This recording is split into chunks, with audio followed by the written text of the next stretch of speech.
Mr. Robert Taylor is a 58-year-old male with a past medical history of obesity and hypertension, presenting with a 4-month history of bilateral lower extremity swelling and aching that's most noticeable at the end of the day. He reports that he first notices swelling localized around his ankles that always resolved by morning time.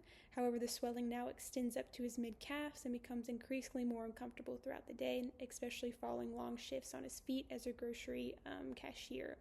He describes the pain as a dull ache that's heavy in both legs, which improves with elevation at night and worsens with prolonged standing. No other supportive measures have been attempted for relief. He also notes a 1-month history of darkening of the skin around the ankles, which he assumed would be due to age. He occasionally experiences mild itching around this area, but denies any pain, redness, erythema, or open wounds. He denies any shortness of breath, chest pain, palpitations, orthopnea, or recent weight gain. There are no signs of systemic infection, no focal leg pain or asymmetry between the legs, and he has no recent history of long-distance travel, immobilization, or clotting disorders. He has no past medical history that has led to surgeries. He does have hypertension and obesity with a BMI of 34. Medications include lisinopril 10 milligrams and acetaminophen as needed. No known drug allergies. Family history includes a mother who had an MI at age 72. And then social history includes living at home with his wife, working as a grocery register cashier. He's not smoking. He doesn't have any history of illicit drug use. And then he consumes 1 to 2 beers on the weekend just for leisure. On exam, Mr. Taylor was alert and oriented and no acute distress. Vital signs were all within normal limits, apart from blood pressure, which was a little elevated at 138/84. On physical exam, pertinent findings include 2+ pitting edema bilaterally up to the mid-calf, and then prominent varicose veins were identified along the medial aspects of both legs. There was a brownish hyperpigmentation located along bilateral ankles. And then the skin was warm and intact. There was no signs of ulcers, erythema, or tenderness. Peripheral pulses were 2+ along the dorsalis pedis and the posterior tibial pulses. There was no asymmetry between the legs, no calf tenderness, or signs of a DVT at this time. The skin showed no open wounds or rashes, but there was evidence of chronic venous stasis. My differential diagnosis at this time was number 1, chronic venous insufficiency, which is most likely due to the occupational standing, presence of varicose veins, pitting edema, and the characteristic skin changes with that darkening color. Number 2 would be congestive heart failure. Number 3 would be renal disease or nephrotic syndrome. Number 4 would be cirrhosis or some type of hepatic dysfunction. 5 would be lymphedema. 6 would be medication-induced edema. 7 would be hypothyroidism, and then number 8 would be a DVT, which we'd want to rule out. To confirm the diagnosis of chronic venous insufficiency, we ordered first-line of venous duplex ultrasound, which did reveal significant venous reflux in the great saphenous veins bilaterally, but it did rule out no evidence of a DVT. And then we did a BMP, which was 45, which helped us rule out any signs of heart failure. No echo is needed due to that value. And then we did a BMP, which revealed a creatinine of 0.9, and then a BUN and electrolytes that were within normal limits, so that helped us rule out renal impairment. We did a urinalysis that was clean with no protein, so we were able to rule out nephrotic syndrome. And then a liver panel, which showed ALT, AST, ALP, and albumin. That was all within normal range, so there was no hepatic dysfunction. TSH came back normal, which showed no evidence of thyroid dysfunction, and then a CBC, which was within normal limits as well, ruling out anemia or signs of infection.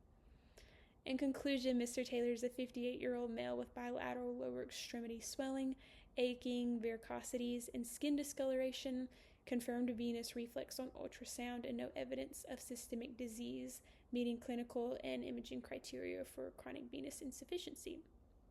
For plan, we went really conservative for this patient, including compression stockings to start with that he's instructed to wear during all waking hours, but especially during shifts when he knew he'd be on his feet.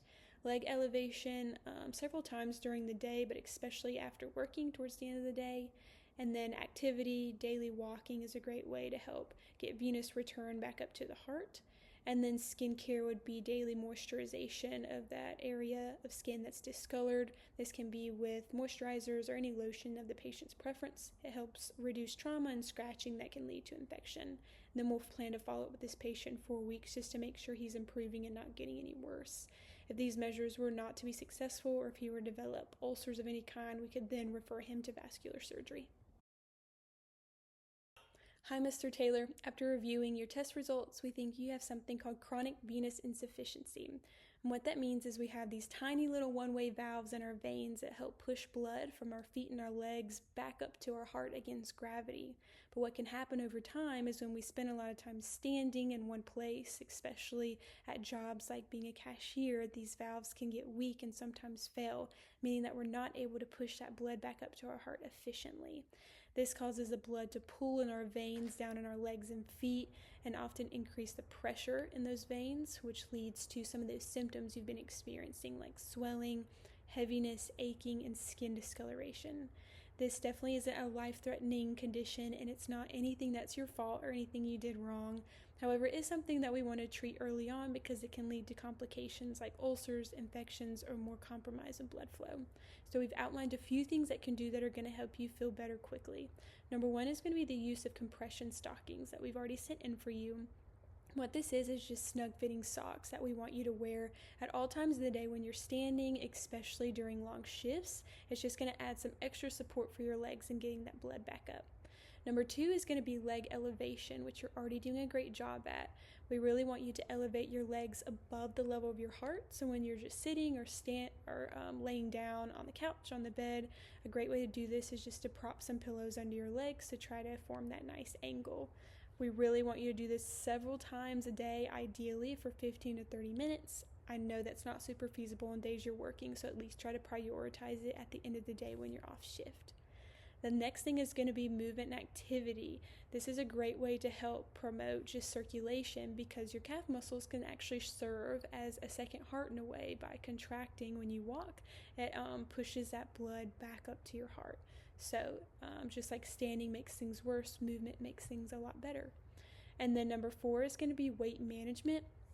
Any extra weight that we have on our body adds more pressure to our veins. And so a great way to find immediate relief with this is going to be even losing 5 to 10 pounds just with lifestyle and diet changes.